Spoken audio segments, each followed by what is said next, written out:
I've put together a few questions I wanted to ask you, because I'm conscious that I've met some of you before, which has been wonderful, but some of you I haven't. And in this environment, I see big differences in how companies in notionally the same industry have ended up being affected. So I thought as we go through some of these things, we'll try and gather some data from you so we can understand a bit better what the group is experiencing and how they are potentially big differences between some of the experiences that you're having.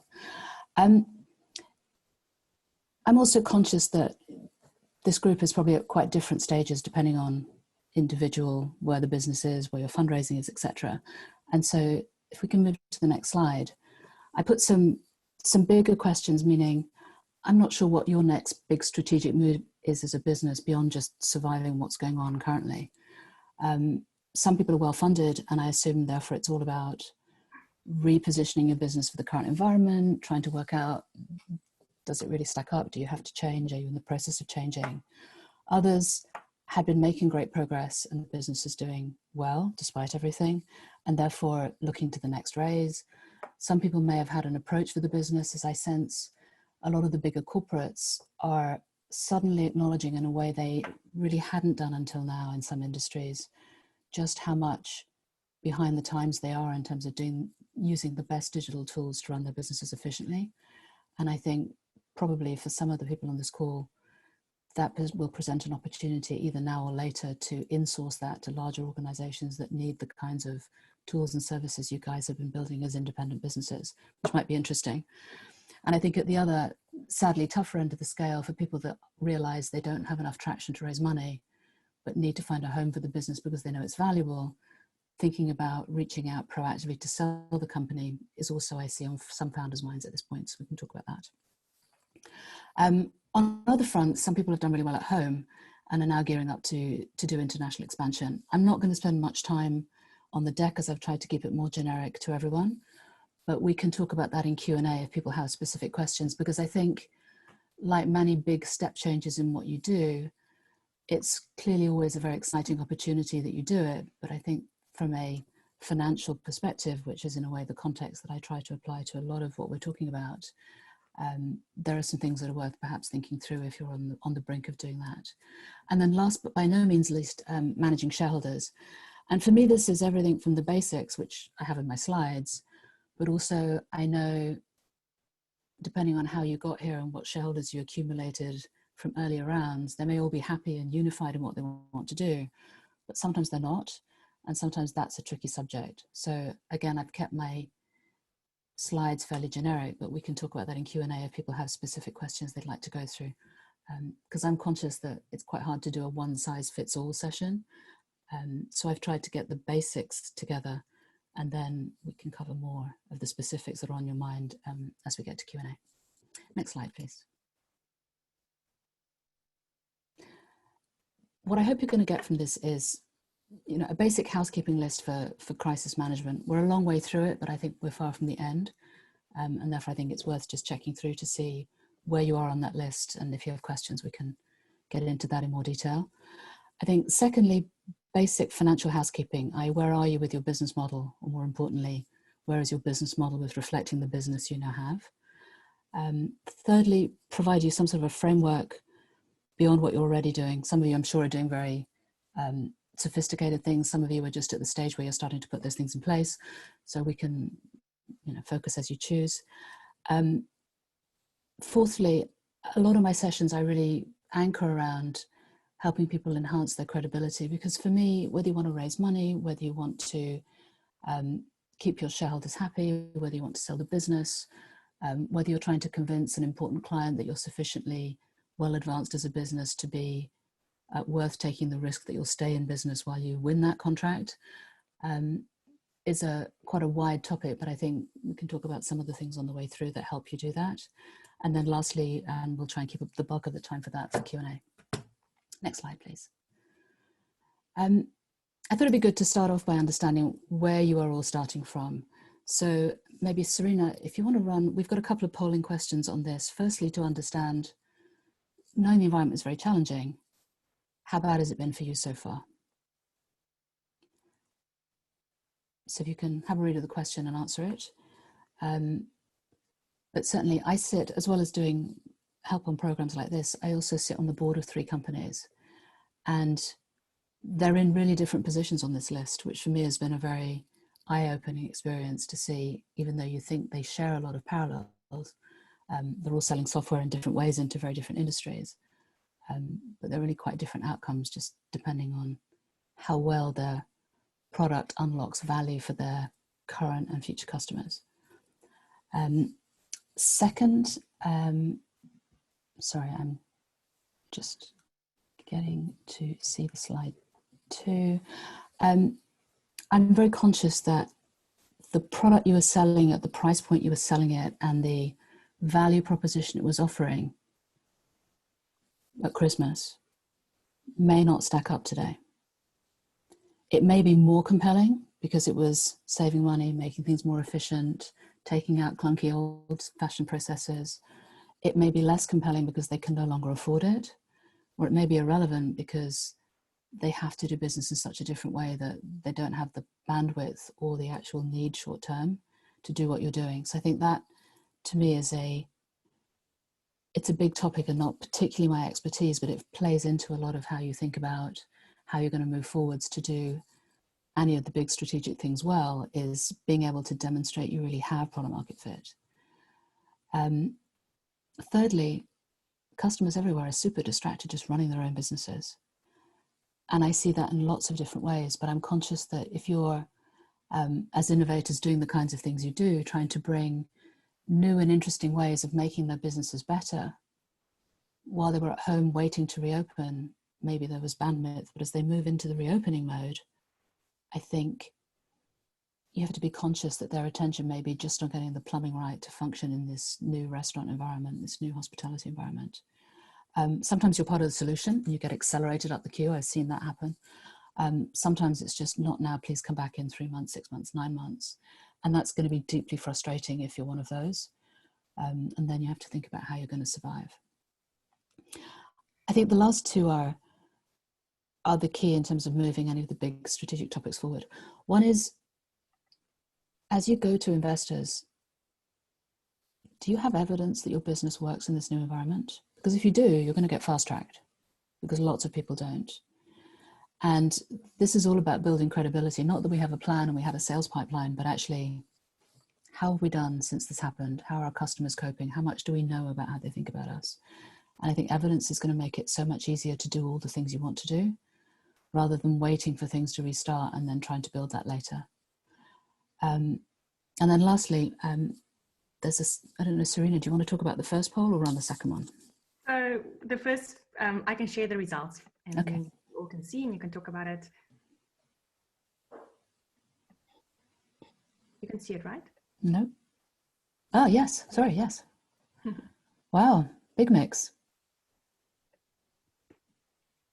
Well, congratulations to those of you that have positive returns. That's great, and I'm really happy to hear that. For the rest of you, that's more what I expected, that it's, you know, that it is really tough. Okay. Can we run the second one? Mm-hmm. While we talk about, I think the real question for you as you go through this webinar with me is, do you believe you can deliver your current official business plan? And if not, part of what I'm trying to help you think about as we go through this is how you might revise that and how you might think about revising it. So the key question is, today, what do you think your runway is? Based on what you know, what you've already changed, and how long you think it's going to raise money to the extent you need to raise money. Okay, so we're on 60% completion. I'm going to give it a little bit more and then launch these results for you. No worries. And you can flip to the next slide while we're waiting if you want.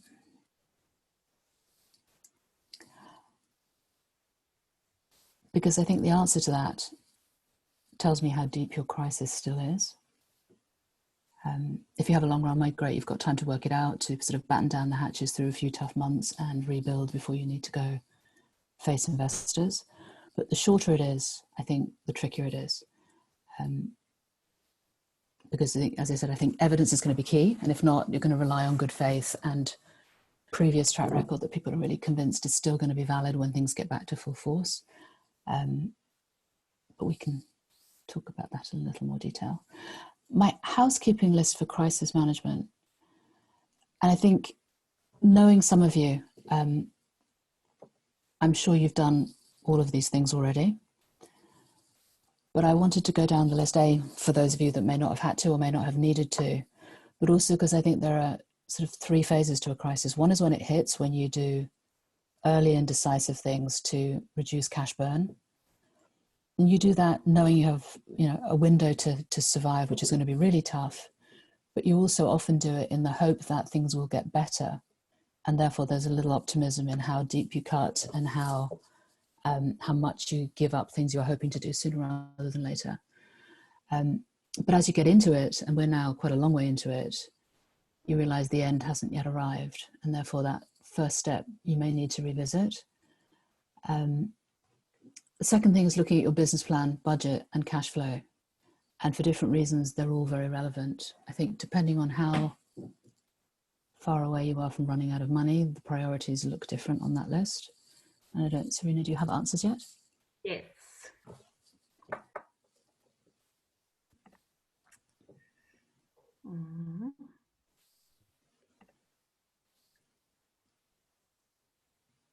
There you go. Yeah. It's not long when restaurants are only just reopening, right? So,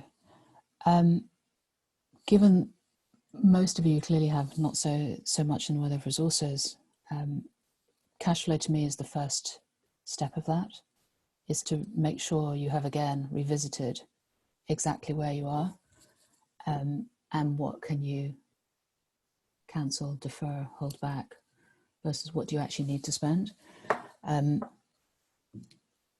understand the mechanics of that in some detail, because I think it's in these tricky times, not only is there what you project, but also your customers may choose to pay you on time, which is great, but they often don't. And that stretch also eats into cash in a way that really only focusing on your cash flow and not just your revenue forecasts helps you really think through how to manage actively. And that can be really tricky for businesses, particularly when they're growing. And so they're landing business, they're just not getting paid, but they need to keep paying people while they wait for the money to arrive. But in tough times, that gets trickier. The other part that I think is important is reassessing your sales pipeline. Not just what do you hope happens, but where are to the extent that you are having active conversations or able to have any conversations, where are they really? Are they still interested? Are they just being nice to you, but actually they've stopped doing that? Are they going to stay in business? Are they going to have the bandwidth to implement your product or service? And that taking quite a critical view, because some people actually see their sales pipeline is doing okay because people have time to focus on it and see how these new products and innovations fit, and actually it can go faster, particularly if you've got clear ROI. But if not, can you back? Sorry, back again. Other way. Oh my gosh. There we go. Okay, perfect. But I think that part's really important, because if you start to have traction, it helps your story and your credibility from fundraising be great. And traction isn't necessarily closing sales, but just seeing companies move faster than you're expecting, faster than they used to, moving you up the priority list, that kind of stuff can be great. I think the other bit that's really important is not just that you've done these first three things and you have a sense of where you are, you, the CEO, or you, the CFO, but that you, the management team, to the extent that you're in you have a bigger team now versus just being, a very small group of founders, that you have a communal understanding of what that runway is, and that you as a group keep a really close eye understanding the consequences for it, for all the things you do day to day. Because if it's not live in this environment, you can get off track quite easily. Or I often see big tensions between different bits of the company wanting to do different things, and making sure that that is joined up and properly sort of integrated makes a big difference to how well you can marshal your resources for the things that actually are your agreed priorities. And I think lastly, but by no means least, is doing communication with your shareholders and stakeholders. And there's a tendency to hold out until you have something good to say, but actually warning them that things are not great, but being transparent about why they're not great and what you think at the time and updating that regularly builds you a lot of credibility for whatever comes next, even if that is you showing up and saying, we need to do, you know, an emergency round of existing shareholders to, you know, get us another 3 months or 6 months. The fact that you've been transparent about the trouble you have, the challenges you have, all the green shoots you have, all the great success you have in this environment where you need to raise money to fund growth without having to go to strangers, all of that tends to serve you better than waiting it out. And I think the other benefit, and I've seen a couple of the companies I've invested in see this recently, and it's been lovely to watch, is they convene a shareholder call so they can share where they are and what they're doing. But the feedback, because they're shareholders, particularly if they've got angel investors or experienced investors in early stage businesses, actually have provided them with a lot of both good ideas, but good leads and useful data from other companies that they look after or are involved in some way or adjacent to their businesses, and actually was incredibly helpful to founders who sometimes get a bit lost in their own difficult challenges in these times. So I think I recommend that as much as you can, that it's reasonable and timely. Next slide. Before we start, we had some slides for, sorry, some polls for slide 5. Can we run those quickly while we talk about this? And then maybe we should pause for questions because I can't see them while I look at the deck. Mm-hmm. Does that work? I can just find my chat now. Here we go.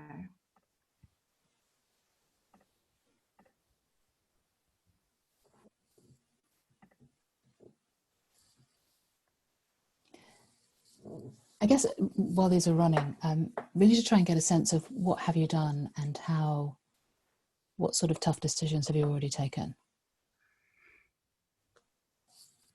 To get a sense of where we are on salaries, on people being furloughed.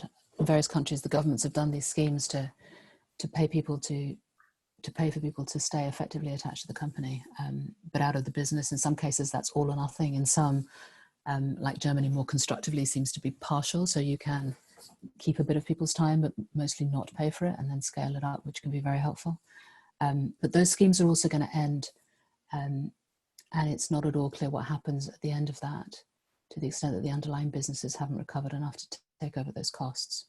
So hence, first question is on, you know, have you reduced salaries for people that are still on payroll? 2, have you furloughed people and how much of your workforce have you furloughed? And thirdly, have you let people go already? Or do you already see that you're going to have to let them go when the furlough money ends? Again, just to get a sense of where the group is and how they're faring. The next couple of slides are not really specific to the crisis, but more generic to just good financial planning. Financial models clearly still relevant. To me, there's a tendency I see a lot in early stage businesses that the model is something they build for fundraising or for an event that is specific, a program, but usually for fundraising. And then it goes in a drawer and it doesn't get reused.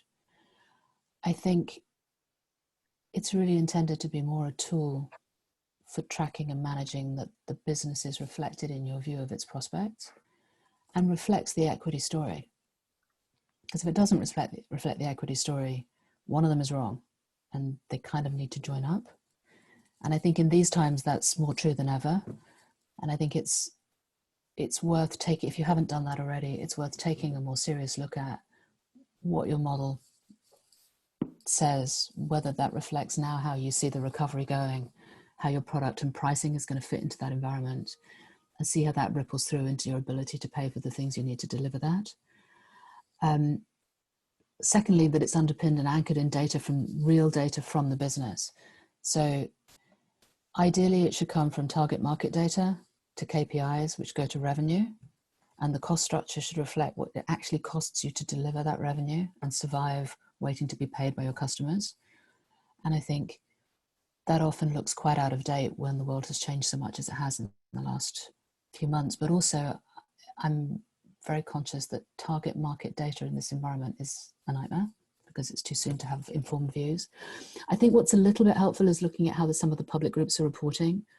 Not so easy here, but in the US, where lockdown has been a bit random, but also going back outdoors is becoming more widespread.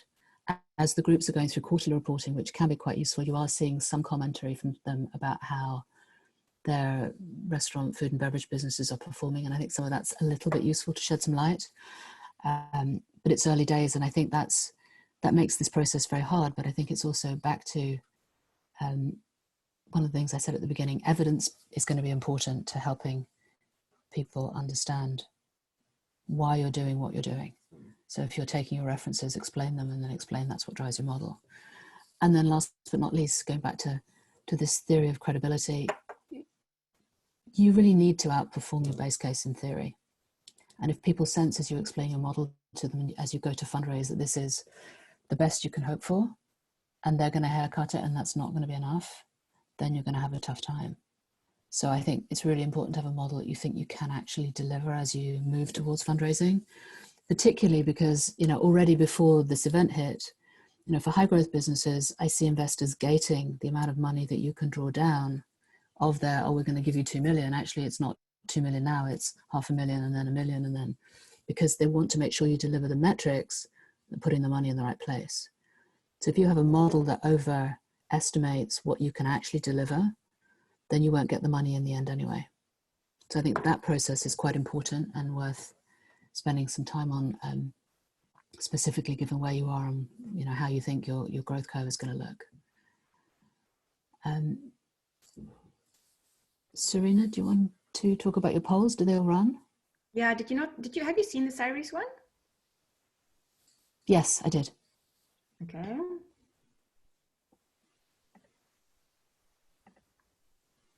I presume the people who said no are because they're the people whose business is doing well in the current profile, which is great.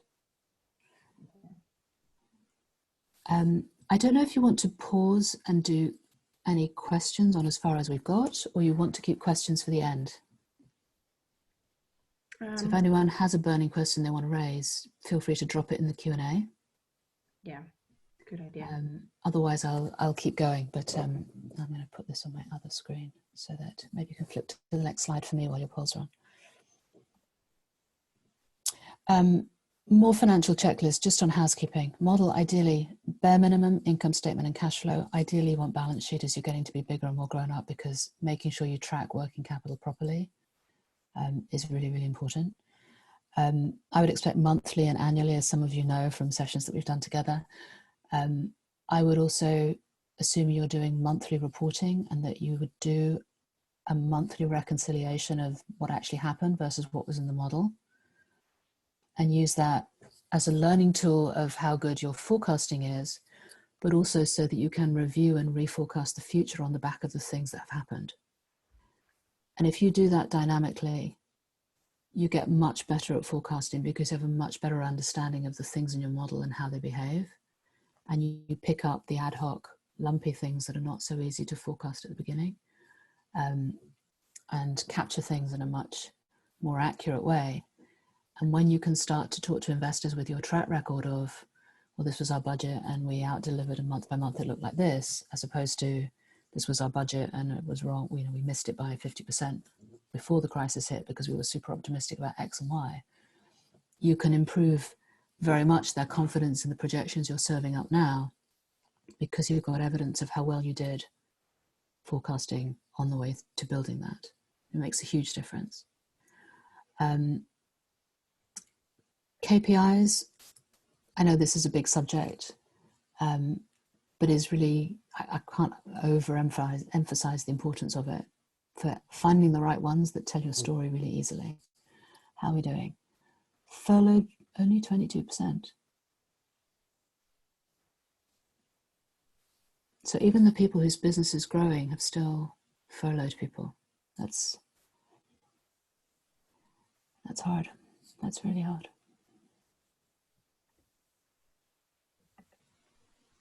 Okay, thank you. And Serena, you have one left, right? And we can keep scrolling. There you go.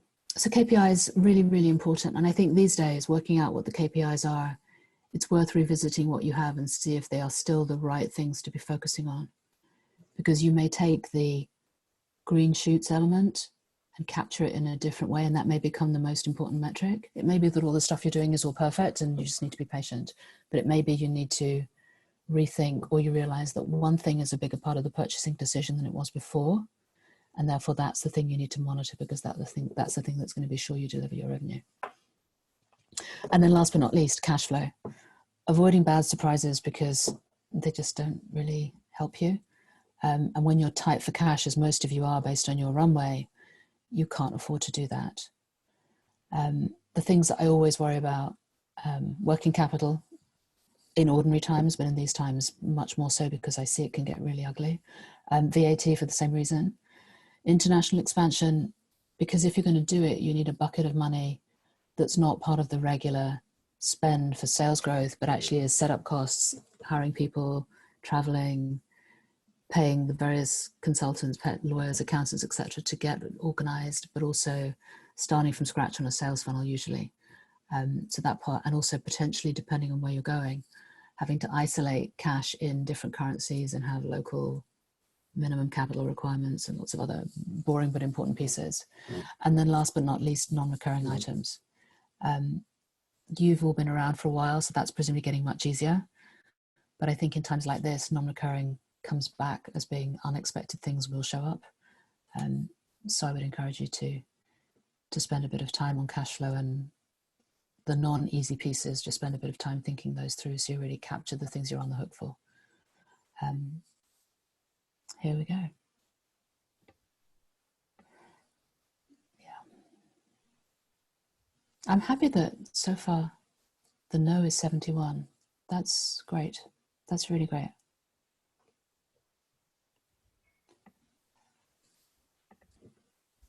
All right. In some of my conversations, budgeting has come up as being a subject that has become much more relevant than it used to be for a lot of founders, I think, who saw budgeting as a sort of housekeeping of the business plan in a more near-term horizon, but has become much more important in this environment as a way of working your way through how you get through the next few months. I think, to me, it goes with cash flow. You might call it different things, but to me, they're the same exercise. But I think, given the environment, the generation and the conservation of cash is really critical. And even if your business is doing well, your runway risks coming under pressure, not because you're not growing fast enough, but the people who need to pay you will pay you later, and that creates its own problems. But also, the classic, we'll start 4 or 5 months, but seriously 3 months before we need money and we'll raise it, is likely to stretch out. An M&A process, to the extent that's something you proactively or constructively need to do, probably also take longer, because they understand that they have no incentive to rush unless they have a really compelling need to finish in a hurry, because this environment has so many risks already. They kind of want to see how things play out. So I think the risk is that time will stretch, so making sure you've put as much runway into your plans as you can and have managed costs and continue to manage costs to extend runway, I think, is probably the most important part of this budgeting and cash flow. And as I said earlier, I think the attention, alignment, controls, and regular reviews of the team on this cash flow management, I think, are really critical for sort of successful survival, rather than finding that you have no longer enough time left to raise money or sell the company, which sadly happens to people that don't do this part well.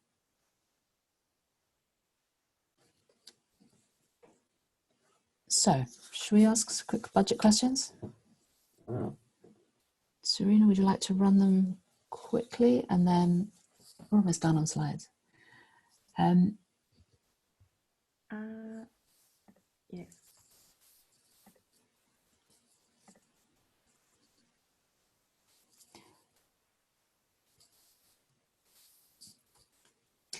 The next slide, trying to talk about runway, I think we've talked about quite a lot of this already. I just wanted to put things in one place depending on what your topic of concern is. But to me, there are 4 key things. One is realistic review of cost structure and what you can do with it. Second is people costs, because it's such a big part of most of the cost structures of businesses like yours. Third is cash flow. And lastly, working capital. I think on cost structure, it's both how do you do more reductions near term, but also how do you scale costs for growth effectively and safely so you don't get yourself into more trouble. And I think hence that is a dynamic management. I think the people plan has lots of different pieces to it, but I think the hard decision that as founders people need to take is what is truly essential now. Not nice to have, and nice to have could be lots of things, but actually, do you really need it or not? And if not, take some of those tougher decisions, not just today, but also going forwards, because this is, a dynamic process. Even if your business is doing okay, and your customers are coming back online and getting ready to, pay you more reliably than they have done in the last couple of months, you're still not out of the woods. The first big thing is what happens at the end of furlough, because that might not coincide with the arrival of lots of revenue, and having a plan ahead of time about what you're going to do with those people. Even if it means at some point you have to warn them that you're probably not going to keep them, it's probably better than having them wait, not having any sense, because that's really hard. And I see people getting those calls and not liking them, but at least they have a clearer sense of what they need to do to sort their own lives out. And I think, we all owe that to people. Secondly, if you're going to lay people off, there's also a cost associated with that. And when I talked about the unexpected things in cash flow, this is one that I see people often forgetting is like, well, we have Runway for this amount of time. Yeah, but when you fire these people, you need to pay them a certain amount in many jurisdictions, and that they usually haven't factored in. So they lose Runway even when they lay people off. And the third bit is I see a lot of companies using this downtime to do tech investments by building product stuff they needed. This to me is still burning money. And back to, is it essential or nice to have?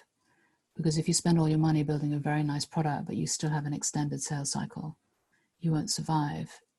Whereas if you cut back your tech spend and defer it until business comes back, you create more runway to generate revenue, unless that tech is really critical for unlocking a customer who needed a piece of work done.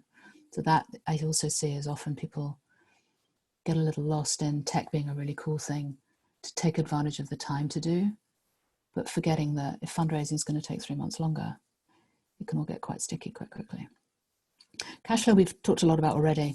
I think the only thing I would strongly recommend is, just like companies who are about to run out of money in ordinary times, you might, if cash is tight and your runway is not so long, move to doing this weekly or even daily, depending on how big the movements are, but actually monitoring it really, really seriously as an exco or with you and the board.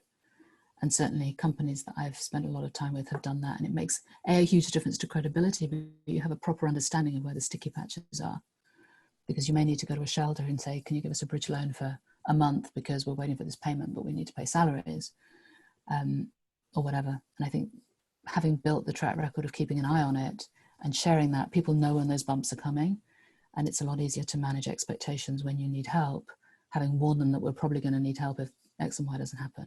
I think that's important for credibility, but also for survival. And then working capital, be careful and run scenarios, both for money arriving later. And Serena, I know you're running polls. Did you run the last one? Mm-hmm. I'm very happy you will have a proper budget. That's not always the answer from a group this size. So that makes me incredibly happy. But I think if you haven't, it's definitely worth taking a look soon. So because it takes a while to get your head around what it is you want to project given the environment. And then the next poll is really talking about the last point on here, which is, are your customers going to make it? And if you, some have already, certainly, I see less in hospitality, but there have been a few. There's a lot of big retail names here who've already shut. They've already gone into insolvency. I think the expectation is a lot of smaller restaurants will. I think the bigger chains, it's not very clear because we already took a big hit in the UK earlier in the year for those that have been struggling after the change in business rates.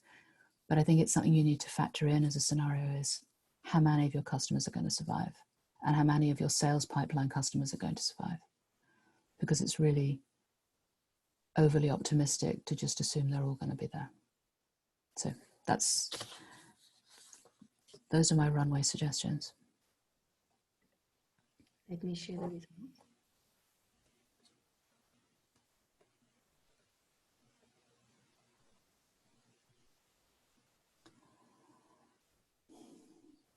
%38% is really low, but not surprising. That's right.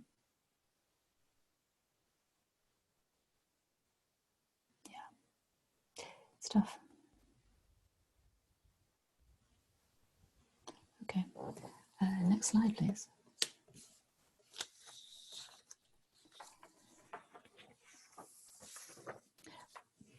Talking about fundraising,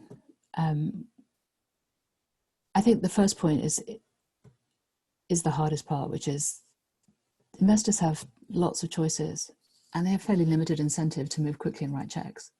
And a number of them are trumpeting the fact that they've written big checks in the last few weeks to a number of companies. But they're mostly existing portfolio companies funding growth. And they're mostly processes that had started long before the crisis hit for businesses who have great momentum in the crisis. And I think none of that probably applies to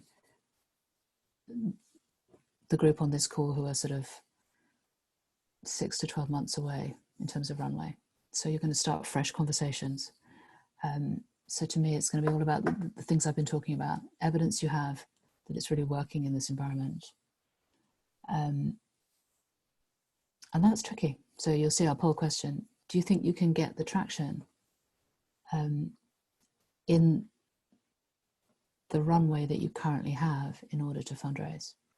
I'm not sure it needs to be the traction you thought you were going to get when you go back a few months, where you had a clear path to raising a bigger amount of money with great traction. But do you have enough traction to raise some money so you can survive a bit longer and then go back to the raise you were going to do?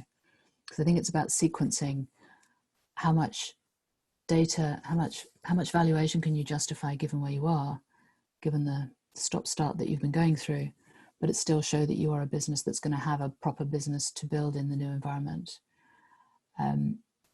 Because if your runway is not long enough, you need an interim solution. And that's tricky, but the sooner you start to think about that, the better. So, one of the companies I've invested in, they've been trying to do a raise and they were about to close a week after confinement started in the UK, and their investor didn't close. And so they then came out to all of us and said, we need some rescue money to get through and survive for the next 6 months. And we're pivoting our business and we're going to sell this, but we're actually not going to start selling it until August. It's like, sorry? If you can't even start selling it before you need the data to go raise money to keep going, you need a better plan.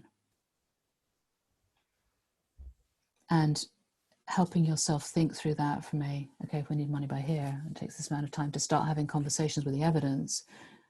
How can you better hack the process of whatever it is you're doing to make your business move faster so that you have enough evidence to take out to investors, either existing investors who at least get reassured that it's okay, it's going to be fine, we just need to be patient, we'll give them more money, and they're doing really well on adapting, keeping us educated, showing that they're making progress, but are realistic about what needs to happen short term and longer term. Yeah. I'm glad the no number is so small. That's helpful. Which suggests that you've been using your crisis time wisely, which is great. The maybe, I think, is where I am on a lot of things, because it's very hard to tell. But I have seen some people make good progress on some of the alternatives, apart from existing shareholders, which is definitely worth doing when the time is right. And depending on how well you know them and how engaged they are in the business, you have to think about the process of when to talk to them and what your ask is. But also other buckets of money have worked for a number of people, depending on what they do and where their business is, whether that's getting grants or also joining more programs where there is equity as part of the program. And some of those are still running despite the environment, even if they're virtual. So some of that I think is worth thinking about. And I think being creative on funding is going to be ever more important. So I don't have any definitive answers, so I'm happy to be more specific in Q&A with you, because I think it's hard to give you generic guidance, but I think, to me, this is the heart of how much can you raise, and how do you get an investor to put you at the top of the pile because of the things you're telling them and showing them. Next slide. I'm going to talk about selling the company, and Serena's going to run our two last polls, which are trying to talk about, you know, your views on where your product market fit is. Does it work or not? And are you working on changing it?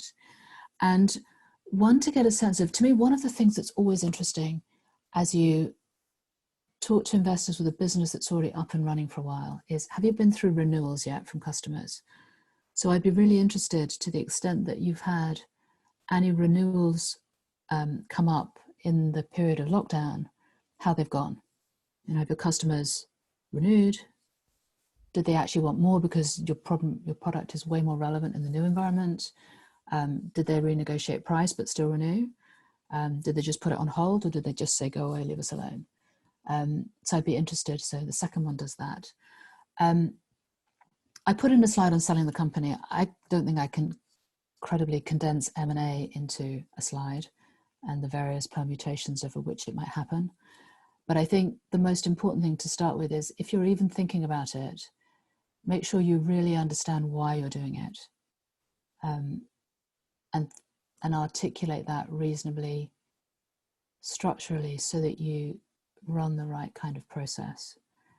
At the bottom of the slide, but I think it's a lot easier if you start with this at the top in some ways. Get help ahead of time. Find yourself wise people who have relevant expertise who can help you think through whether you should do it and when.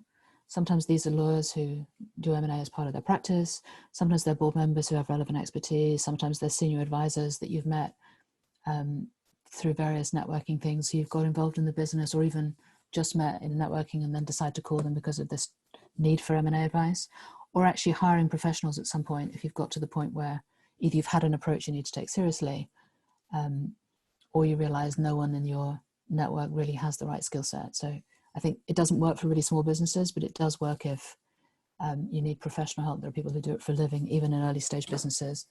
If you're going to hire them, I would take references. But I think the first set of good lawyers, board members, senior advisors, you can build a trusted relationship with people over time, long before you need to have the harder conversations about either we've had an approach or should we sell the company. If you're going to do it, here we go. 47, that's great.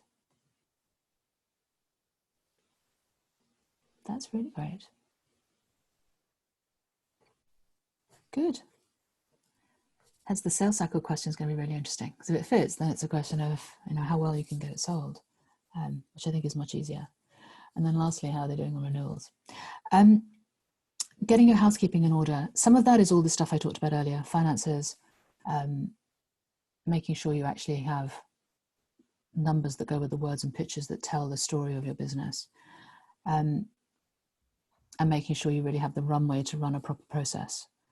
Because if there are issues in any of your housekeeping, you need to add time for that. Otherwise, it will cost you a lot of money, or it will mean the deal won't happen, and therefore you need to sort things out. That could be difficult shareholders. It could be needing to sign a key contract. It could be needing to have a renewal in your experience to show that it wasn't just an innovation project, but it's really a business use. Could be lots of things, but housekeeping, so you have a clean and proper story that you can tell in a really constructive way.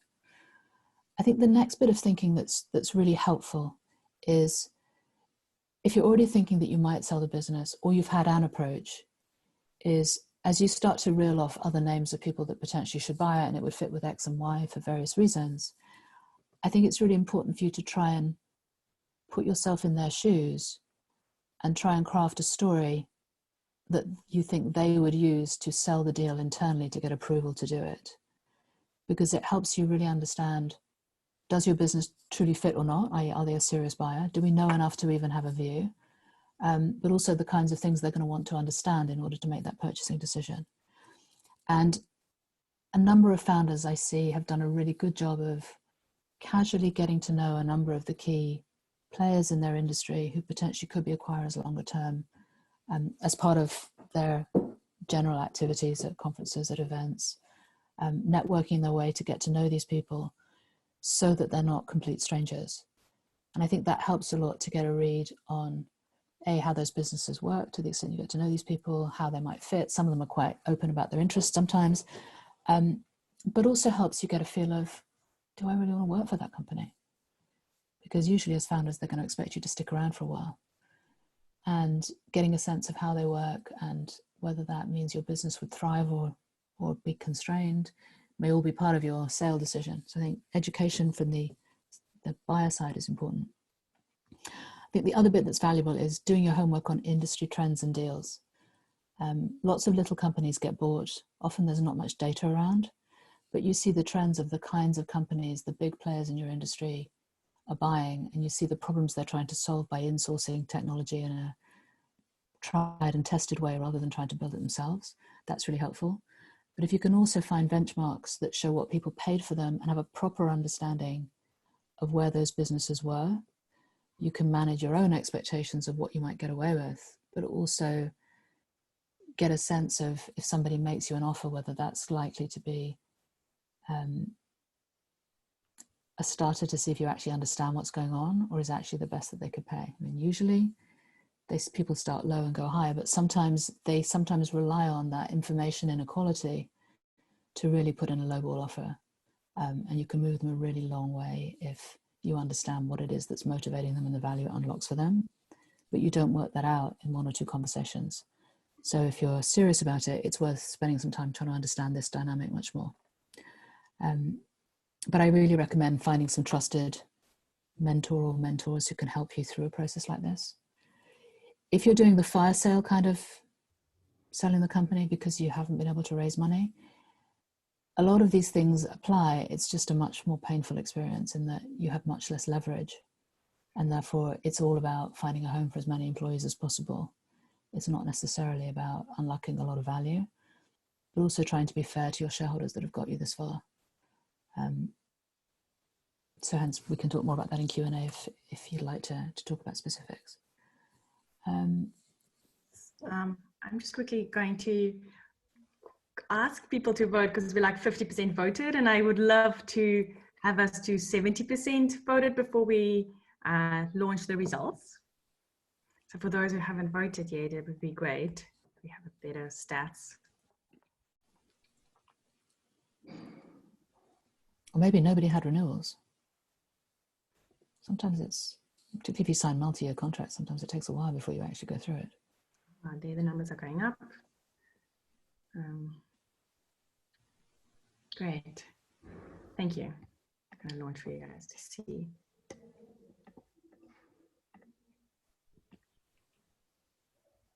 Yeah. That's frustrating. It's really frustrating.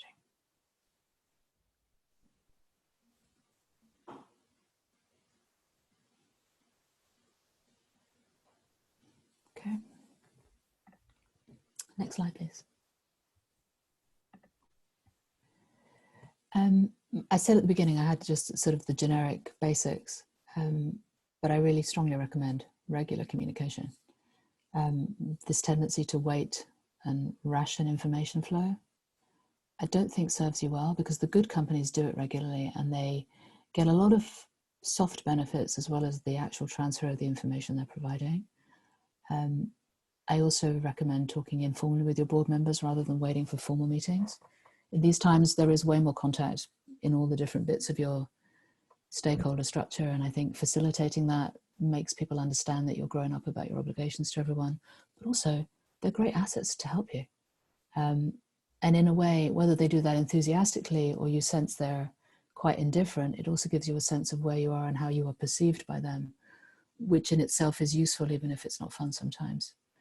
I do recommend convening these shareholder update calls. I think the emails are great, but the calls bring it to life, but they also allow you to take questions, learn from it, get suggestions from people. And I've seen that add a lot of value for a lot of companies. I think also being transparent about all the difficult things you've already done to put the business on a better footing for the future gets you a lot of credibility.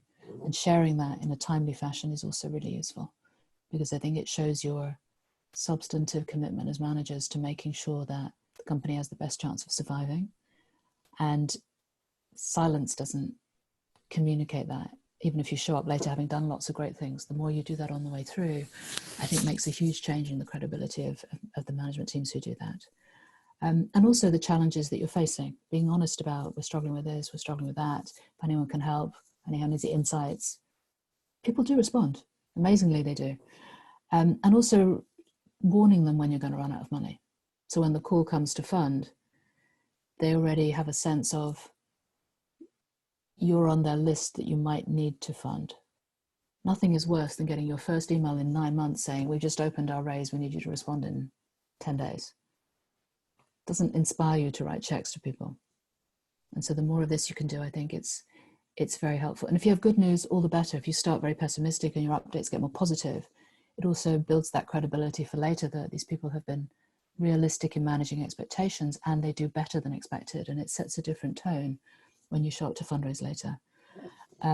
Also, not just shareholders, but your wider group that you send your newsletters or updates to. You won't necessarily share the same level of information, but you can get some lucky breaks from that group if you can share some of the more basic and less commercially sensitive information, and can be very useful.